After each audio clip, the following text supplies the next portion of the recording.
Bonjour et bienvenue dans ce jour 15 de la confiance en soi.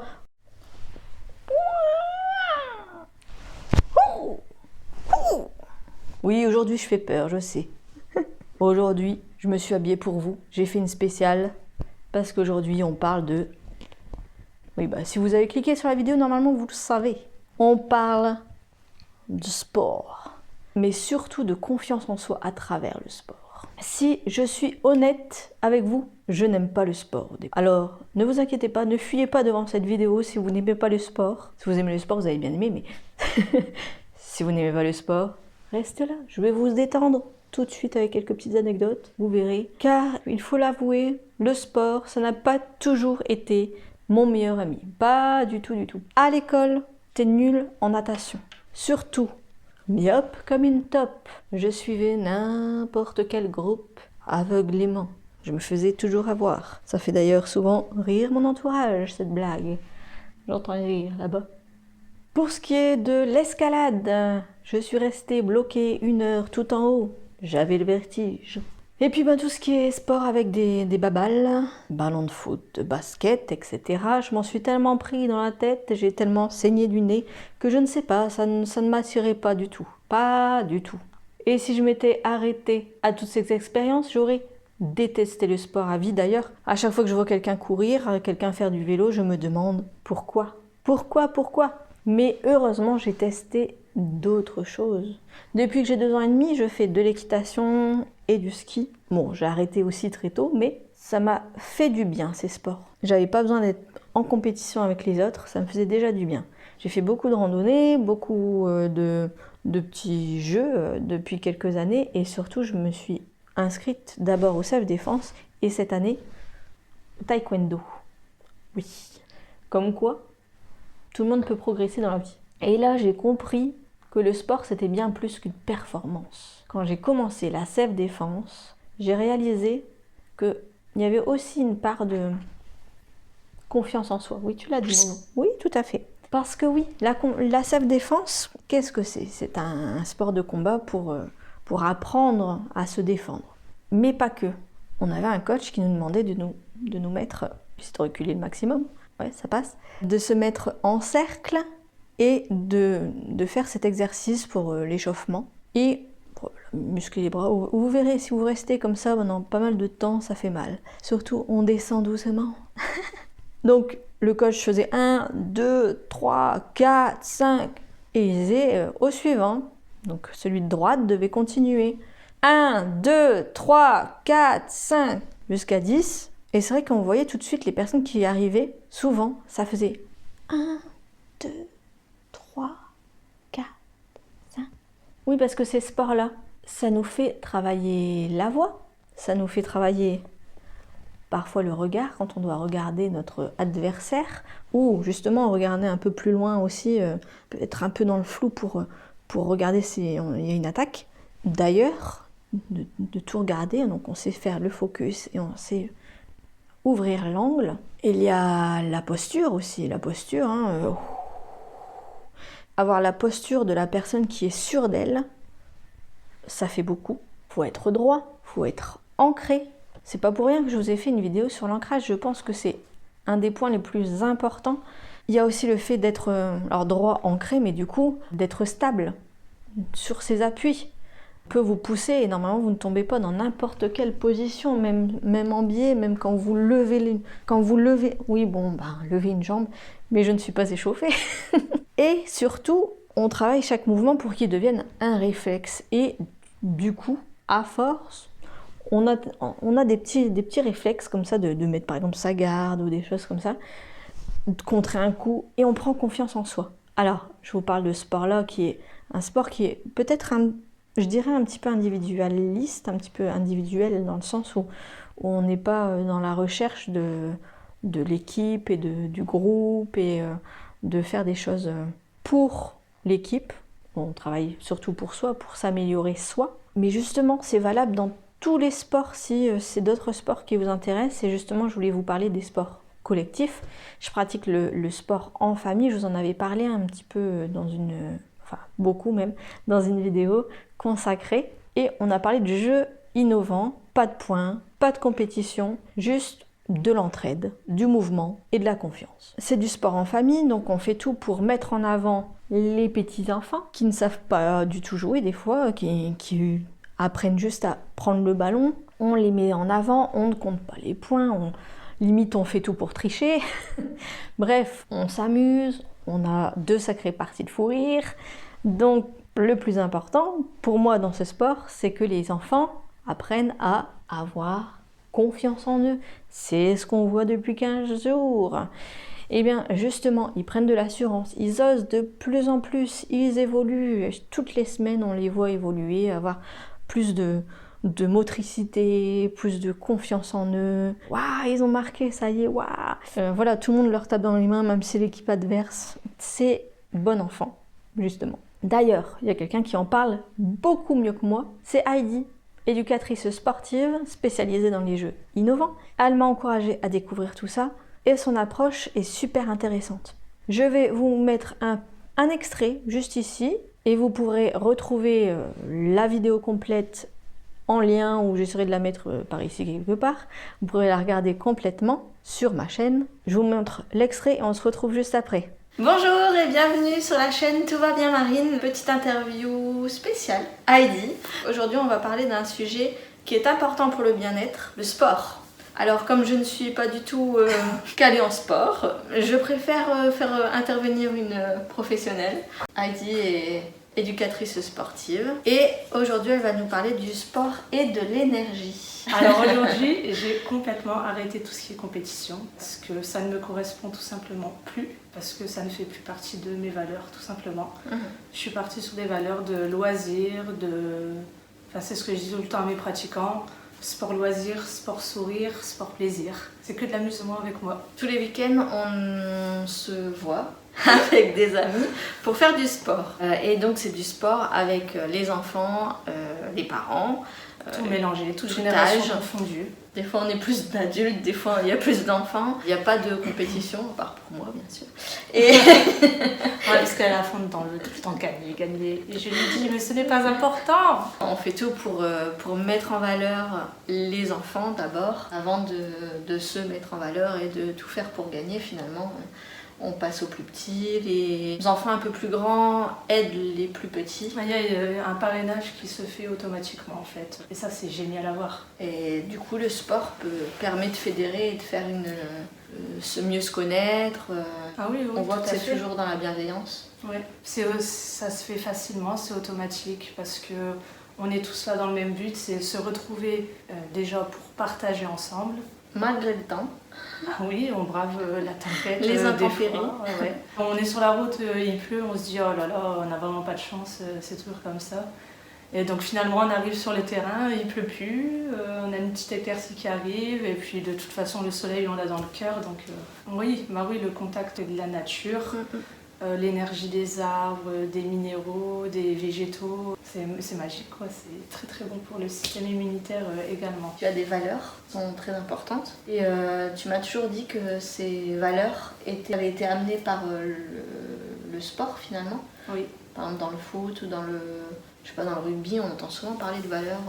Ah oui, Est-ce que tu peux nous en parler un peu plus? En fait, c'est automatique à partir du moment... J'ai plus parlé de sport collectif parce que c'est mes domaines de prédilection. À partir du moment où tu fais un sport d'équipe, donc déjà tu ne joues pas seul, tu dois jouer avec tes coéquipiers pour aller gagner. Et donc automatiquement il y a des valeurs qui en ressortent parce que si tu veux faire le mieux possible sur le terrain pour battre ton adversaire, bien sûr il y a des valeurs qui se mettent en place automatiquement parce qu'il va falloir s'entraider, il va falloir être solidaire, il va falloir s'encourager. C'est que du positif en fait, donc forcément ça ressort automatiquement et oui, toutes ces valeurs-là je les ai développées surtout grâce au sport je pense. Le sport forcément ça a renforcé ça et aujourd'hui j'essaie de le communiquer, de le transmettre encore plus, mais par le sport loisir, comme j'ai dit tout à l'heure. J'ai laissé la compétition de côté.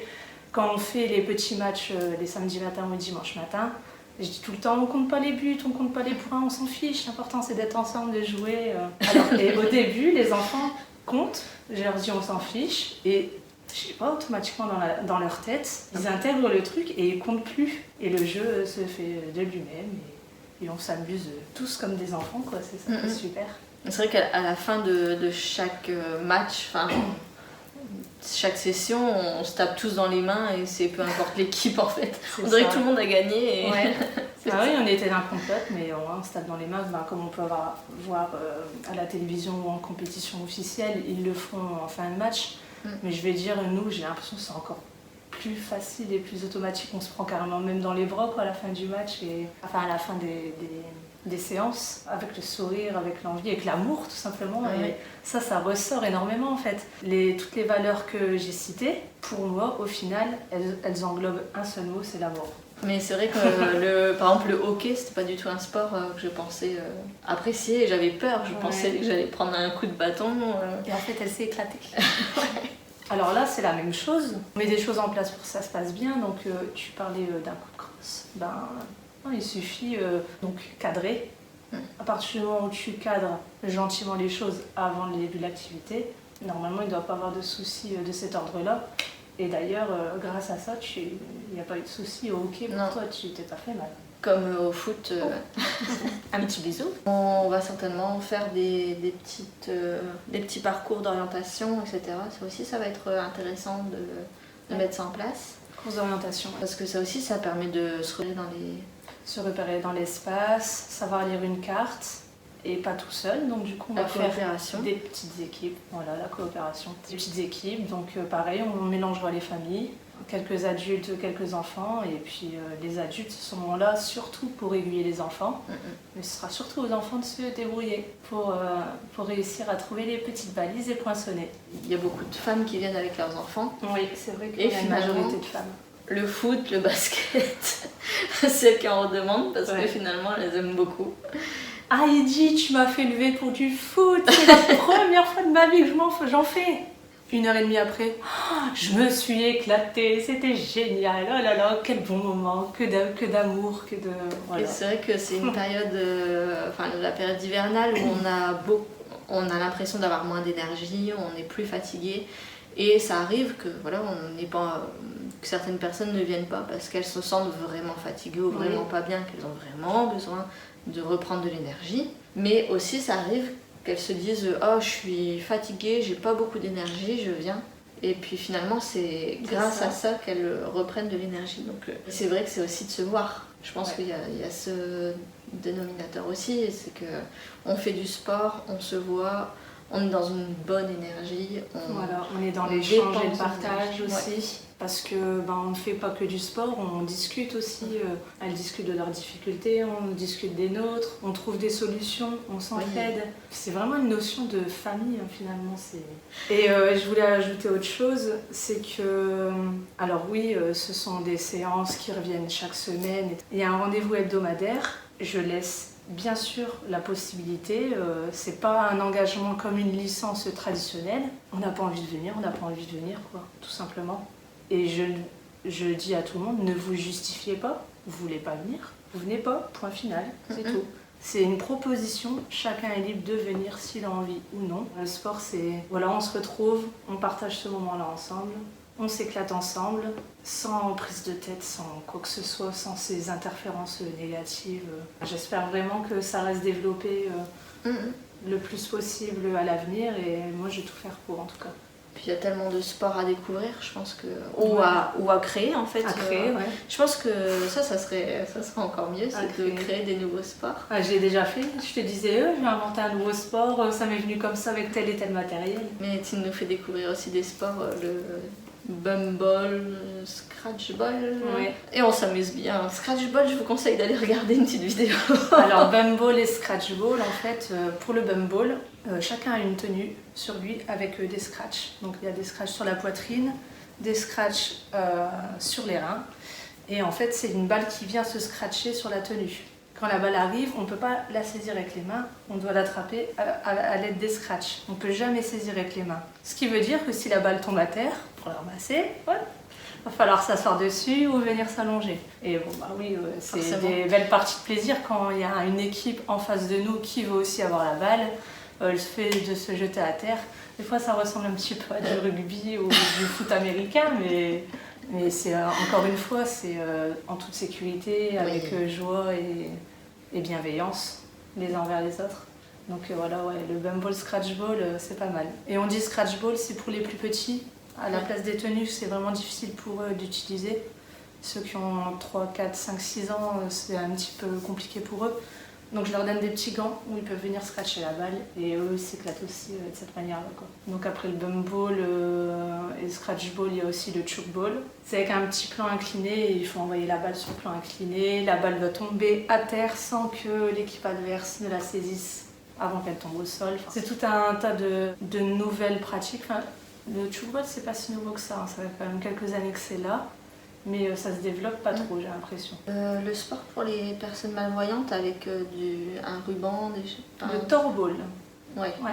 Ça doit être pas mal aussi une fois à faire. Ouais, alors il faut du matériel spécifique, il faut un ballon dans lequel il y a des clochettes à l'intérieur. Parce que comme le sens de la vue est totalement fermé, parce qu'on a les yeux bandés, du coup, on doit faire appel à l'ouïe pour savoir où est la balle et à quel moment plonger pour la saisir, etc., etc. Est-ce que tu as autre chose à rajouter? Non, tout simplement, faites du sport, allez-y avec le cœur, tout part du cœur. Oui. Si tu fais les choses avec le cœur, forcément tu vas t'éclater et récupérer les bonnes énergies. C'est vrai que les enfants profitent aussi beaucoup de ce moment. Alors on s'est retrouvés après une petite séance de yoga. Oui, légère, où yoga matinal. J'ai pas eu l'impression de faire la même séance. J'ai rien compris, j'étais jamais dans le bon moment. Oui, mais on a rigolé. Donc voilà, on retrouve ce qu'on disait tout à l'heure, le sport plaisir, loisir et sourire. Donc impeccable. Et toi, quel sport t'a donné le plus confiance en toi? Est-ce que tu veux bien nous partager un mot?